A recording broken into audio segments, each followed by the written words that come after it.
Now let's move on to one of the most famous parts of the Sermon on the Mount, the Lord's Prayer. Jesus says, "This then is how you should pray. Our Father in heaven, hallowed be your name." Matthew 6:9. Stop for a moment and think about how revolutionary it is to begin a prayer with our Father. In that culture, God was seen as distant and fearsome. And here is Jesus teaching us to address God as a loving Father. That changes everything. Jesus continues, "Your kingdom come, your will be done on earth as it is in heaven." Matthew 6:10. This is not just a nice part of the prayer, it's a radical commitment. We are saying, "God, let your will be done, not mine. Let your kingdom, your way of doing things, prevail in my life and in the world." Then Jesus teaches us to ask, "Give us today our daily bread." Matthew 6:11. Did you notice something interesting? It's our bread, not my bread.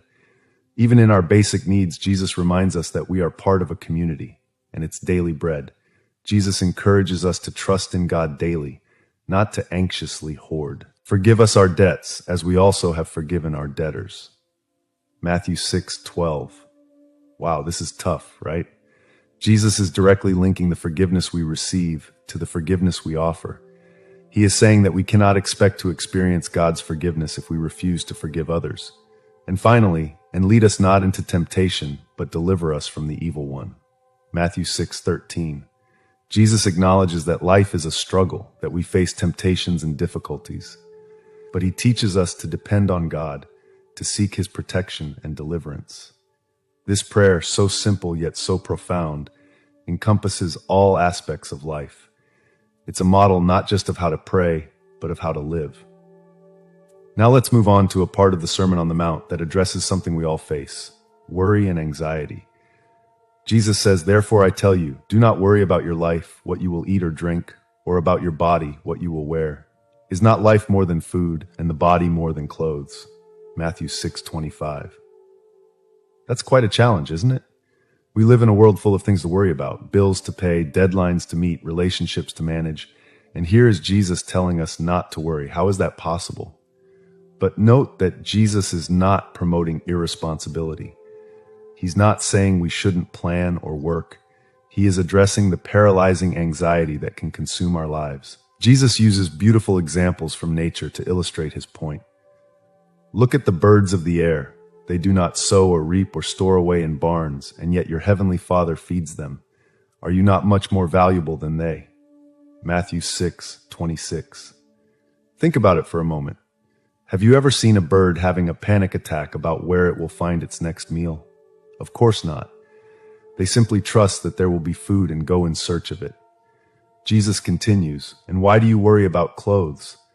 See how the flowers of the field grow. They do not labor or spin. Yet I tell you that not even Solomon in all his splendor was dressed like one of these." Matthew 6:28-29. Again, Jesus is not promoting passivity. He is inviting us to trust in a loving Father who cares for us even more than for the birds and flowers. He is challenging our tendency to think that everything depends on us. And then comes the powerful conclusion: "But seek first his kingdom and his righteousness, and all these things will be given to you as well." Matthew 6:33. This is a radical change of priorities. Jesus is saying, put God first, seek his will, pursue his righteousness, and trust that he will take care of your needs. It's not a promise of wealth or a trouble-free life. It's an invitation to live with an eternal perspective, trusting in a God who loves and cares for us.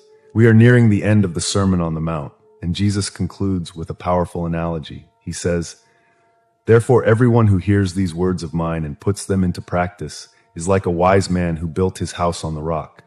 The rain came down, the streams rose, and the winds blew and beat against that house.